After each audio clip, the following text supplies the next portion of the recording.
கர்த்தருடைய பரிசுத்தம் மகிமைப்படுவதாக. உங்கள் எல்லாருக்கும் ஆண்டவராகிய இயேசு கிறிஸ்து நல்ல நாமத்தாலே வாழ்த்துக்களை அன்பையும் தெரிவித்துக் கொள்கிறேன். அதனுடைய கிருபையினாலே ஒரு புதிய மாதத்துக்குள்ளாக நாம் கடந்து வந்திருக்கிறோம். கடந்த 7 மாதங்கள் நமக்கு பலவிதமான அனுபவங்கள், நல்லதும் கெட்டதுமான பலவிதமான அனுபவங்கள், இவர்களின் மத்தியிலும் ஆண்டவருடைய கிருபையாய் கொண்டு வந்திருக்கிறார். அப்படி கொஞ்சம் யோசித்து பார்த்தோட 8வது மாதமா, ஆகஸ்டா, இப்போதான் வருஷம் தொடங்கிற மாதிரி இருந்துச்சு அப்படின்னு யோசிக்கிறோம். அதனால் நாட்கள் வேகமாக போய்கிட்டு இருக்குது. அந்த வேகமாக நாமும் இந்த வருஷத்தில் நாட்களோடு கூட ஓடிக்கொண்டிருக்கிறோம். நம்முடைய ஓட்டத்தில் இயேசு கிறிஸ்து நம்ம கூட இருக்கிறதுனால தான் தடுமாறாமல் ஓடிட்டு இருக்கிறோம். ஆமென். யாருடைய கிருபை அதனால் நடந்து வருகிறோம். கர்த்தருடைய வழி எடுத்துக் கொண்டிருக்கிறார். இந்த ஆகஸ்ட் மாதத்திலும் கர்த்தர் நமக்கு நன்மைகளை கட்டளையிட்டு கர்த்தர் நம்மை தொடர்ந்து ஆசீர்வதிப்பாராக. நாம் தியானத்துக்கு வருவதாக தலையை தாழ்த்தி ஜெபம் செய்வோம்.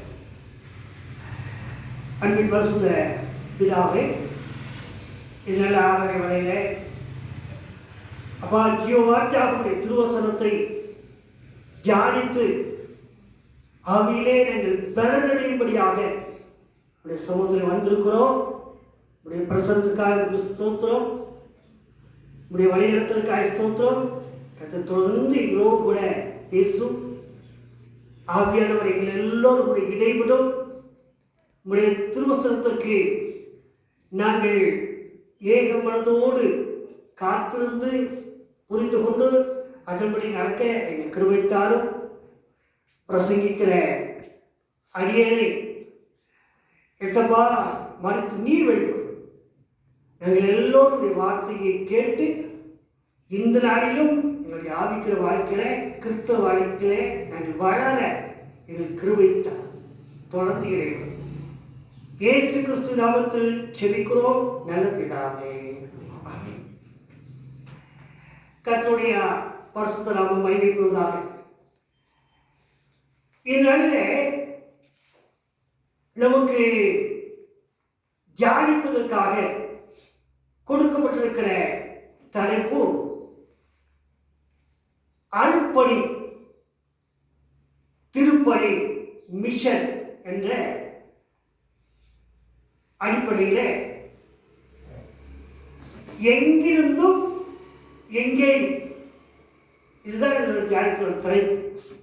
எங்கிருந்தும் எங்கே அருட்பணி, mission, from everywhere to everywhere.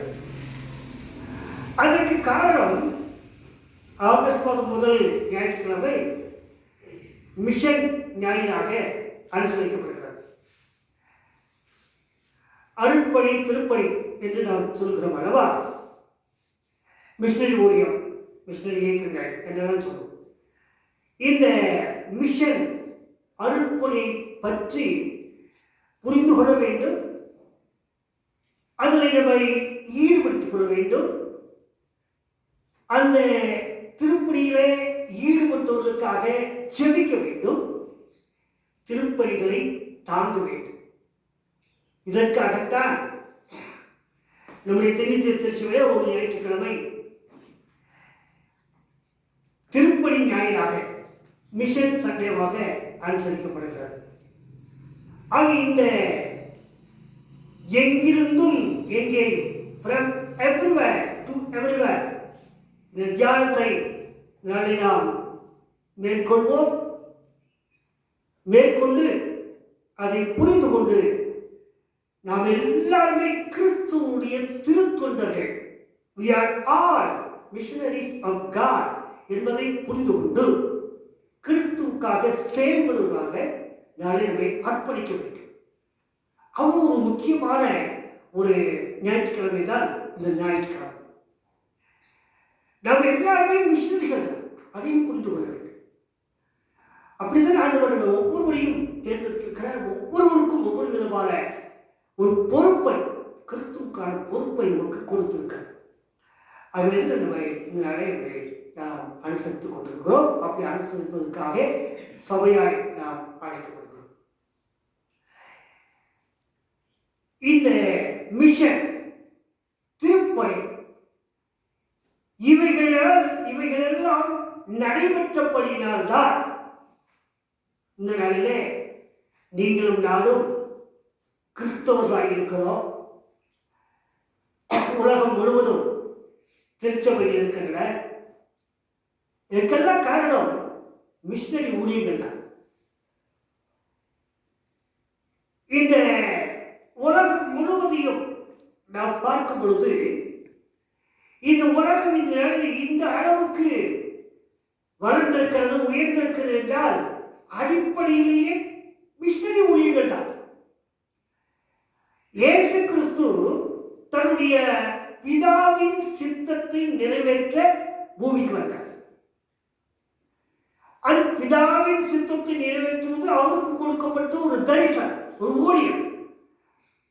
அதுவும் கூட அவர் பிதாவுக்காக நிறைவேற்றின ஒரு திருப்பலி. அவ்வளவு. அவர் தன்னுடைய ஊழியத்தை விரிவுபடுத்துவதற்காக 12 சீடர்களை அவர் அழைக்கும் பொழுதே அவருக்கு ஏன் அழைத்தேன் என்பதை மீனவர்களாக இருந்த சீஷர்களை அழைக்கும் சொல்கிற, இனி உங்களை மனிதர்களை பிடிக்கிறதாக மாற்றும். இதுவரை நீங்கள் மீன்களை பிடித்துக் கொண்டிருந்து நீங்கள் மனிதர்களை பிடிக்கப் போகிறீர்கள். நீங்கள் மனிதர்களிடத்திலே இந்த திருப்பணியை செய்ய வேண்டும். இதுவரை நீங்கள் செய்தது வேலை, சாதாரண பணி. இப்பொழுது உங்களுக்கு ஒரு உன்னதமான பணி கொடுக்கப்படுகிறது. அதுதான் திருப்பணி. அதனால திரு என்ற வார்த்தை அந்த பணியிலே சேர்த்து கொடுக்கிறார். இதுவரை செய்தது சாதாரண பணி, மீன் பிடித்துக் கொண்டீர்கள், பல்வேறு வேலைகளை செய்து. இப்போது நீங்கள் செய்யப்படுவது திருப்பணி. அதை கொடுக்கிறேன் என்று அவர் கொடுக்கிறார். லூக்கா 10ஆம் அதிகாரத்திலே இன்னும் ஒரு 22 பேரை 22 பேராக அனுப்புகிறார். இந்த வேலையை செய்ய முடியாது. இப்படி தேவன் அனுப்பிக்கொண்டே இருக்கிறார். இதிலேயே மத்தேயுவின் சுவிசேஷம் 28ஆம் அதிகாரம் 19, 20 வசனங்கள் நீங்கள் உலகெங்கும் போய் எல்லாரையும் சீஷனாக, சுவிசேஷத்தை பிரசங்கிக்க சீஷனாக. 16வது மார்க் சுவிசேஷம் 16ஆம் அதிகாரத்தில் கடைசி வசனத்தில் விடுகிறார். நீங்கள் போக, உலகெங்கும் போய் சுவிசேஷத்தை பிரசங்கிங்கள். முதலாவதாக நீங்கள் போக வேண்டும். போக, உலகத்துக்குள்ள போக. இரண்டாவது பிரசங்கிங்கள். சீஷர்களுக்கு கட்டளை, கோ அண்ட் பிரீச். போக, பிரசங்கி. அப்போ இதைத்தான் சீஷர்களுடைய வாழ்க்கையை நிறைவேற்றி வருகிறார்கள். இயேசு கிறிஸ்துவுடைய பரமேறுதல் நிறைவேறுகிறது. உயிர்த்தெழுந்த பின்பு என்பதாக அங்கு வாக்குத்தத்தம் வந்திருக்கிறது. உங்களிடத்தில் பரிசுத்த ஆவியானவர் வரும்பொழுது நீங்கள் பலனடைந்து எருசலேமிலும் யூதாயாவிலும் சமாரியாவிலும் உலகத்தின் கடைசி முறை மட்டும் எனக்கு நீங்கள் சாட்சிகளாயிருப்பீர்கள். இப்பொழுது அந்த மிஷன் சென்டர் என்பது எருசலேம். எருசலேமிலிருந்து யூதேயா, யூதேயாவிலிருந்து சமாரியா, சமாரியாவிலிருந்து உலகெங்கும். இப்படி இந்த சுவிசேஷம் பரவிக்கொண்டே போகிறது. அந்த நாட்களில் பக்கத்தில் இருந்த ஒரு சாம்ராஜ்யம், இந்த யூதேயாவை எருசலேமை ஆண்டு கொண்டிருந்த சாம்ராஜ்யம் ரோமர் சாம்ராஜ்யம். ரோமர் சாம்ராஜ்யத்திற்குள்ளாகவும் இந்த சுவிசேஷம் போகிறது. பவுல் அங்கே பிரசங்கிக்கிறார். பிரசங்கித்த சபை ஸ்தாபிக்கப்படுகிறது. சபை இருக்கிறது. அந்த சபைக்கு எழுதப்பட்ட கடிதம் தான் ரோமருக்கு எழுதுகிற நிருபம். அங்கு போகிறது. இப்படி சபைகள் ஆங்காங்கே ஸ்தாபிக்கப்படுகிறது. எபேசு, கொலேசியா, கலேத்தியா, தெசலோனிக்கே, இதெல்லாம் ஒரு பட்டணத்தின் பேரு. இந்த சபைகள் எல்லாம் அங்கே ஸ்தாபிக்கப்படுகிறது. இப்படி உலகம் முழுவதும் சபைகள் ஸ்தாபிக்கப்படுகின்றன. அந்த வகையில் தான் இந்தியாவுக்குள்ளும் இந்த சுவிசேஷம் வருகிறது. நேரடியாக இயேசு கிறிஸ்துவின் சீடர் மூலமாக, பரிசுத்த தோமா மூலமாக இது இந்தியாவுக்குள்ளாக அந்த கிறிஸ்தவம் கடந்து வருகிறது. இயேசு கிறிஸ்துவின் நேரடி சீடன். அவரை பார்த்தவர், அவரோடு பேசினவர், அவர் உயிர் தந்த உறவு, அவருடைய காயங்களை தொட்டறிந்த உயிருள்ள ஆண்டவருக்கு மெய்யான சாட்சியாக இருந்த அது பரிசுத்த தோமாவே இங்கே கூறுகிறார். அந்த முதல் மிஷனரி ஊழியம் இயேசு கிறிஸ்து சீடன் நேரடியாக வந்து பல அற்புதங்கள் நிகழ்த்தியும் அவருக்கு இந்த தேசம், இந்திய தேசத்துல அவருக்கு காத்திருந்தது என்ன தெரியுமா? ஈட்டியும் அம்பும் தான். அந்த ஆதிக்க சக்திகள் பரிசுத்த தோமாவை கொன்று விட்டார்கள். இன்று வரையிலும் அவருடைய கல்லறை சென்னையிலே சாந்தோம் திருச்சபை அந்த சர்ச்சிலே அவருடைய கல்லறை இன்று வருகிறது. அவரை கொலை செய்யப்பட்ட சின்னவரை லிட்டில் மால் அவருடைய நினைவு சின்னம் அங்கே இருக்கிறார் சென்னையில். சென்ட் தாமஸ் மவுண்ட் என்று சொல்வார். இன்றும் இருக்கிறார். ஆக இயேசு கிறிஸ்துவின் நேரடி சீடன் இந்தியாவுக்கு வந்தார். அந்த முதல் சீடன் இந்தியாவிலேயே மறிக்க வேண்டி வந்தது. ஆகவே அந்த மிஷனரி ஊழியம் அன்னோடு நின்றுவிடவில்லை. இந்தியாவிலே அவ்வப்போது இந்த மிஷனரிகள் வந்து கொண்டேதான் இருந்தார்கள். கிறிஸ்துவம் அறிவிக்கப்பட்டுக் கொண்டேதான் இருந்தது. ஒரு காலகட்டத்திலே 17-18 நூற்றாண்டுகளிலே அதிகமான மிஷனரிகள் வந்தார்கள். காரணம் என்ன தெரியுமா? அவர்கள் இந்தியாவை பார்த்த பொழுது, கேள்விப்பட்ட பொழுது, நேரடியாக வந்து பார்த்த பொழுது அவர்கள் இந்த இந்தியாவுக்காக அவர்கள் பாரப்பட்டார்கள். காரணம் என்ன? மூட நம்பிக்கை, சரியான கலாச்சாரம் இல்லை, படிப்பறிவுகளை, கல்வியறிவு கிடையாது, மருத்துவ வசதிகள் கிடையாது, பலவிதமான பிரச்சனைகள், சீண்டாமை, ஜாதி வேறுபாடுகள், உடன்கட்டை ஏறுதல், சதி என்கிற உடன்கட்டை ஏறுதல், இது போன்ற மனிதனை அடிமையாக வைத்திருப்பது, மாட்டை போல உழுவதற்கு அடிமைகளை பயன்படுத்தினார்கள். மனிதனை விற்கின்ற மனித சந்தை, ஆடு மாடை விற்பது போல மனிதனை விற்றுக் கொண்டிருந்தார்கள் சந்தைகளிலே. பெண்களுக்கு சுதந்திரம் கிடையாது, கல்வி கிடையாது.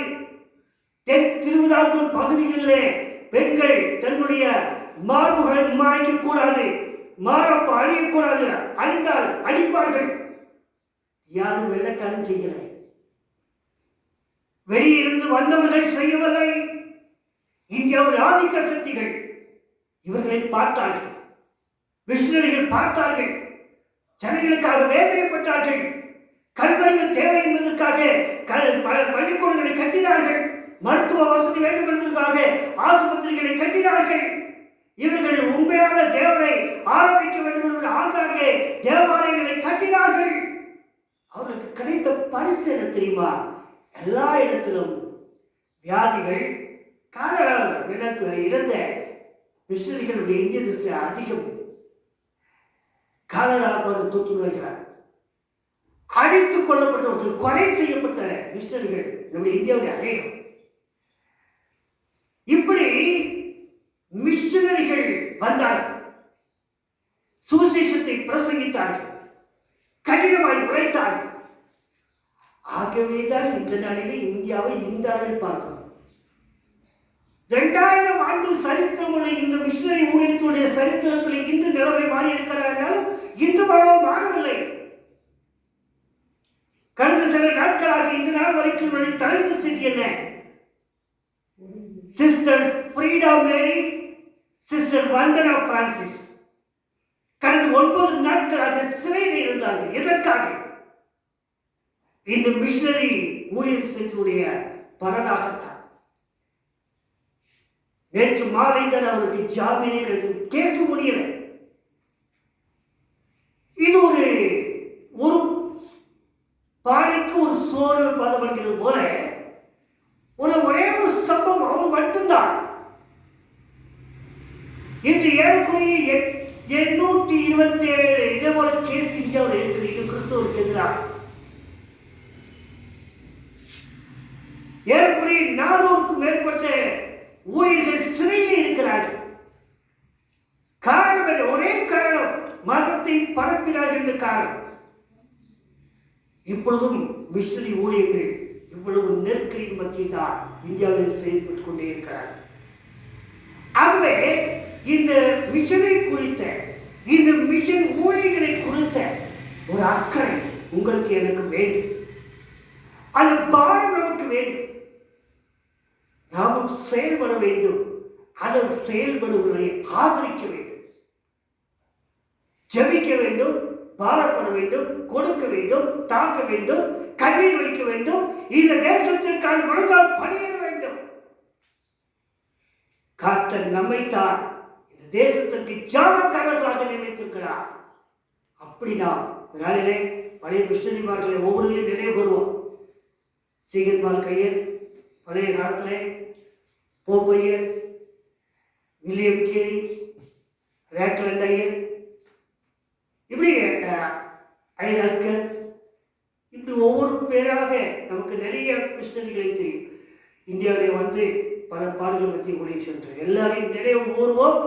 நாமும் இப்பொழுது நம்முடைய பகுதியில், இன்னும் வட மாநிலங்களில் அதிகமான பகுதியில் மிஷனரிகள் ஊழியர் செய்து கொண்டிருக்கிறார்கள்.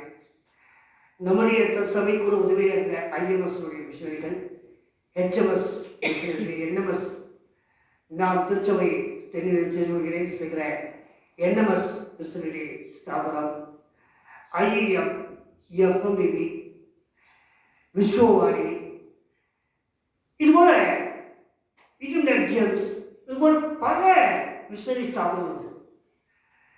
கிராம மிஷனரி இயக்கம் விருதுநகர்ல, இப்படி மிஷனரி ஊழியர்கள் செய்கிற அநேக ஊழியர்கள், இவைகளுக்காக ஜெபிப்போம்.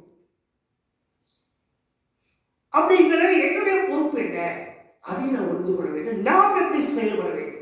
கிறிஸ்துவுக்காக ஒரு மிஷனரியாக நிறைய சபையில, நிறைய பகுதியில, மூணாவது பகுதியில் நாம் எப்படி செயல்பட வேண்டும் என்ற கேள்வியோடு கூட இந்த நிலையில் வாசிக்கப்பட்ட 3 திருமறை பாடல்களையும் சுருக்கமாக பார்ப்போம்.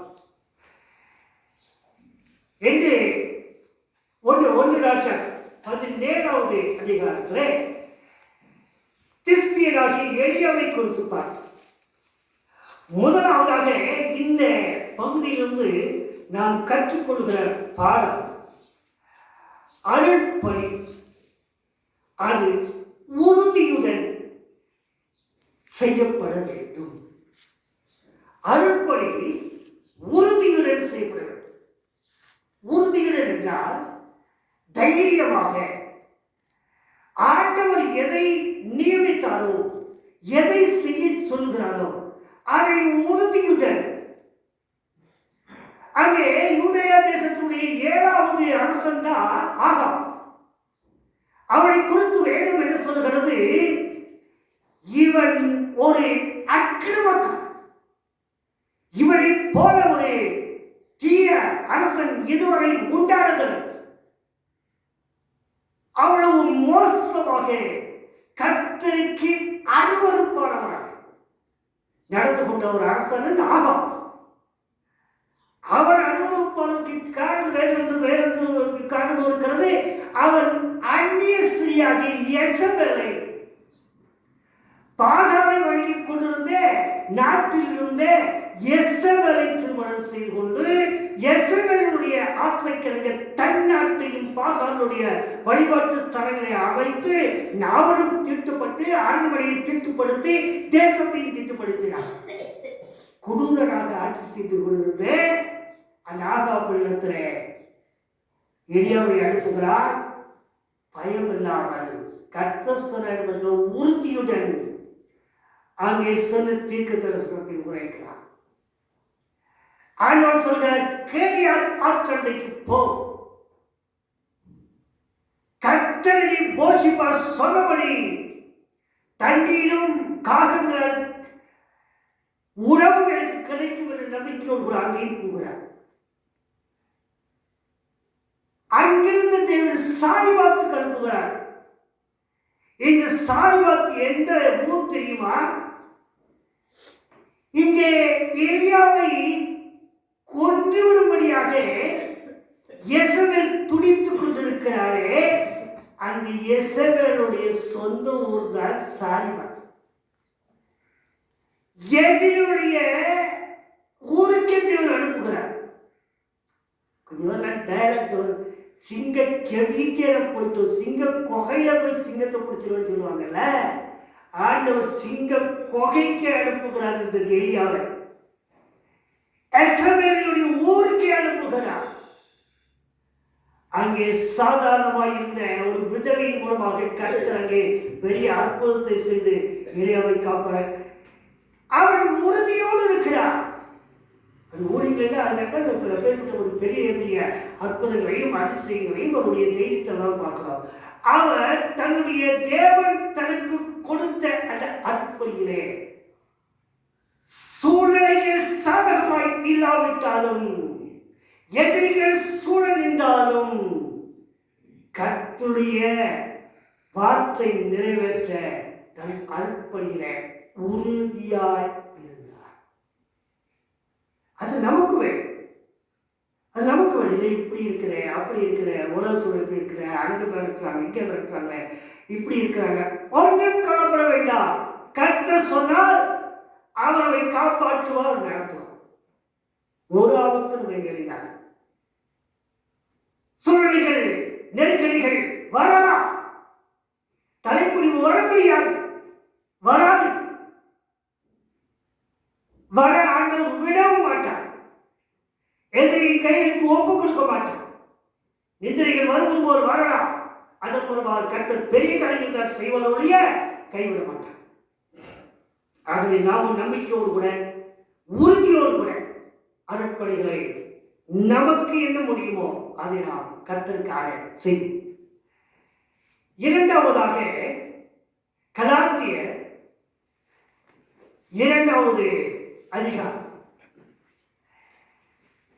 பவுல் அவர் உறுதியாக இன்னொரு ஒரு விஷயத்தில் உறுதியாக தன்னுடைய அருட்பணி என்ன என்பதை அறிந்து கொண்டு அது உறுதியோடு இருக்க அவர் சொல்லுகிறார்,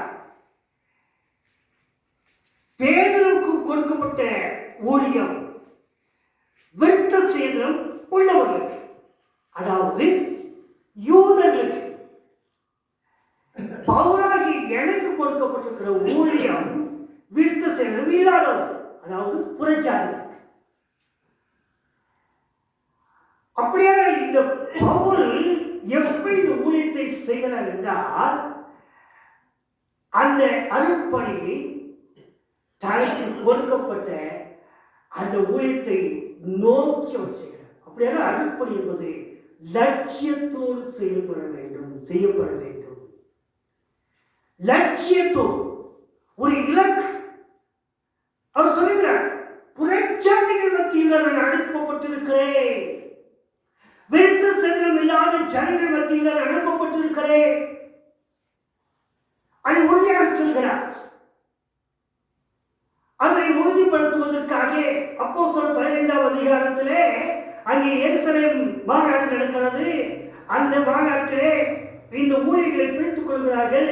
அதிலே புறச்சாதிகளுக்கான ஊழியம், யூதர்களுக்கான ஊழியம் என்பதை பொறுப்படுத்தி பிரித்துக் கொள்கிறார்கள். அதை தொடர்ந்து 16வது அதிகாரத்தில் பார்க்கிறோம். அப்போஸ்தலர் 16லிருந்து தொடர்ந்து பார்க்கும் பொழுது புறச்சாதிகளுக்கு மத்தியிலே பவுல் கடந்து செல்கிறார். ஒரு லட்சியத்தோடு இந்த ஜனங்கள் தேவன் எனக்கு கொடுக்கப்பட்டவர்கள் என்ற லட்சியத்தோடு கூட அந்த ஊழியர்களுக்கு கடந்து செல்கிறார். இப்படித்தான் இந்தியாவுக்கு வந்த மிஷனரிகள் அப்படித்தான் வந்தார்கள். ஒரு பகுதிக்கு போகிறார்கள், தங்களுடைய லட்சியம் நிறைவேறும் வரை அது என்ன போராட்டங்கள் வந்தாலும் சரி அதுவரை அவர்கள் செய்து கொண்டே இருந்தார்கள். அதுவரை செய்து கொண்டிருந்தார்கள். ஆக இவர் ஒரு புறச்சாதிகள் இருக்கிற இடம் என்ற ஒரு இடத்தை குறித்துக் கொண்டு லட்சியத்தோடு ஊழியம் செய்தார். இப்பொழுது நம்முடைய பகுதியில் அநேக பல வட மாநிலங்களில் கடந்து செல்கிறார்களே, அங்கெல்லாம் இவர்கள் போன பொழுது அது அந்த இடம்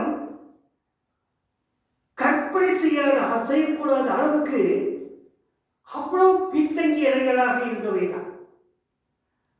இப்பொழுது அந்த இடங்கள் பெரிய வளர்ச்சி அடைந்துவிட்டன. இந்த பிரச்சனை வந்தபடினால இந்த சிஸ்டர்ஸ் அரெஸ்ட் பண்ணால் அந்த இடத்தை பற்றி சில விவரங்களை சேகரிக்க முயற்சி செய்யும். அது சத்தீஸ்கரில் நாராயண்பூர் என்கிற ஒரு ஜில்லா. ஆக ஒரு மாவட்டம், நாராயண்பூர் மாவட்டத்திலே தான் அவர் இருக்கிற அந்த இடமெல்லாம் இருக்கிறது. அங்கே இந்த இடத்துக்கு நமக்கு கேரளாவிலிருந்தும் தமிழ்நாட்டிலிருந்தும் அநேக மிஷினரிகள் போயிருக்கிறார்கள். ஏறக்குறைய 300 இனக்குழுக்கள் அங்கே இருந்திருக்கிறார்கள். அவர்களுக்கு சரியான ஆகாரம் என்பது சமைத்துடுகிற உணவை இயற்கையாக உணவு. சரியாக ஆடை கூட உடுத்த தெரியாத அவ்வளவு மக்கள், படிப்பறிவு இல்லாத, கலாச்சாரம் இல்லாத மக்கள். இவர்கள் மத்தியிலே போய் நம்முடைய மிஷனரிகள் முதலாவது அவர்களுக்கு செய்தது கல்வி அறிவு கொடுத்தார்கள்.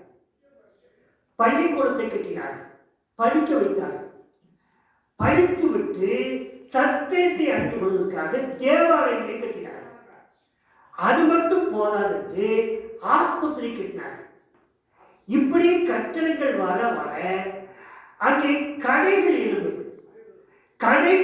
எழும்ப வியாபாரம் பெருகிற்று. வியாபாரம் பெருக பெருக வெளியே உள்ளதோடு தொடர்பு வந்தது. வெளி தொடர்பு வந்த பொழுது தன்னுடைய வீடுகளின் அமைப்பை மாற்றி கட்டடங்களாக மாற்றினார்கள். இப்படி ஒரு குடிசை நிறைந்த பகுதிகள், பல கட்டிடங்கள் வந்து பணம் புழங்குகிற இடமாக அது மாறிவிட்டது. காரணம் என்ன? லட்சியத்தோடு, ஒரு இலக்கோடு மிஷனரி ஊழியம் செய்தார்கள். நம்ம கூட ஊழியத்தில், கிறிஸ்தவ வாழ்க்கையில லட்சியத்தோடு கூட செயல்பட வேண்டும். மூன்றாவதாக மத்தேயு சுவிசேஷம் 14வது அதிகாரத்துல ஒரு ஊமையை பரலோகத்துக்கு ஒப்பிட்டு ஒரு ஊமையை ஆண்டவர் இயேசு கிறிஸ்து சொல்கிறார். அங்கே இந்த பரலோக ராஜ்யம் மீன் பிடிக்கிற வலை கூப்பா இருக்கிறது சொல்கிறார். அந்த வலையில என்ன செய்ய வேண்டும்? மீன்களை பிடிக்க வேண்டும். அருட்பணி என்பது சும்மா வலையை வச்சிட்டு இருந்தா மீன் வராது. வலையை வீச வேண்டும், என்ன உழைக்க வேண்டும். கிறிஸ்துவுக்காக அருட்பணி என்பது கடினமாக உழைக்க வேண்டும். அதுதான் இந்த மிஷனரி ஊழியம். ஆண்டவருக்கு என்று செயல்பட என்பது வலை கையில வச்சிருக்கிறது இல்லை, வலையை வீசணும். கிறிஸ்தவர்களாகிய நமக்கு ஆண்டவர் வேலை எதிர்பார்க்குது. வலை நம்ம கையில் இருக்கிறது, வேதவாதம் இருக்கிறது, வேதத்தை அறிந்திருக்கிறோம், இயேசு கிறிஸ்துவை புரிந்திருக்கிறோம், அவரை வணங்கி கொண்டிருக்கிறோம். இது வலை இருக்கிறது, பற்றாதே, மீன் சுத்தி கிடக்குது, வலையை வீச வேண்டும், கடினமாய் உழைக்க வேண்டும் கிறிஸ்துவுக்காக. ஆக அருட்பணி என்பது உறுதியுடன் செயல்படுவது. அருட்பணி என்பது லட்சியத்துடன் செயல்படுவது. அருட்பணி என்பது கடினமாக உழைப்பது. இந்த அருட்பணி ஞாயிற்றுக்கிழமையில இவைகளை புரிந்து கொண்டு இயேசுவை நமக்கு முன்மாதிரியாக எடுத்துக்கொண்டு அவர் தன்னுடைய பிதாவின் சித்தத்தை நிறைவேற்ற இந்த பூனை மனிதர்களையும் காப்பாற்றுவதற்காக, ரட்சிப்பதற்காக பாடுகளையும் சிலுவையும் ஏற்று மரணத்தையும் ஏற்றுக்கொண்டு தம்மை தாமே ஒப்புக்கொண்டார். நான் சொன்னது போல பிதாவின் சித்தத்தை நிறைவேற்றவரை உறுதியோடு இருந்தார். மனுக்குள் ரட்சிக்கப்பட வேண்டும் என்ற லட்சியத்தோடு வாழ்ந்தார். அதற்காக கடினமாய் உழைத்தார். நடந்தே சென்றார். எல்லா இடங்களும், எங்கும், எங்கேயும், எவ்விடத்திலிருந்தும் எவ்விடத்திற்கும், எங்கிருந்தும் எங்கேயும், from everywhere to everywhere. கடைசியில சிலுவை மரணம் ஏற்றுக்கொண்டு 3 நாள் உயிரோடு இருந்து தன்னுடைய ஊழியத்தை 100% வெற்றியாக அவர் நிறைவேற்றினார். கிறிஸ்துவின் பிள்ளைகளாகிய நாம் தேவன் நமக்கு தந்திருக்கின்ற அற்பணியை பாரத்தோடு நிறைவேற்றும் அல்லது இதை பாரத்தோடு செய்து கொண்டிருக்கிறவர்களை பாரத்தோடு ஜெபித்து தாங்கும். ஏதோ ஒரு வகையில மிஷனுடைய ஊழியர்களோடு கூட மிஷனோடு கூட அற்பணியோடு கூட நம்மை ஈடுபடுத்திக் கொள்ளும். ஆணுடைய தரிசனங்களை நிறைவேற்றும். அதற்கு ஆணுடைய ஒட்டாசையை தேடுவோம். கண்டிப்பா ஆண்டவர் முயற்சிப்பார். திருவார்த்தைகளால் கட்டணம் ஒவ்வொருவரையும் ஆசீர்வதிப்பாராக.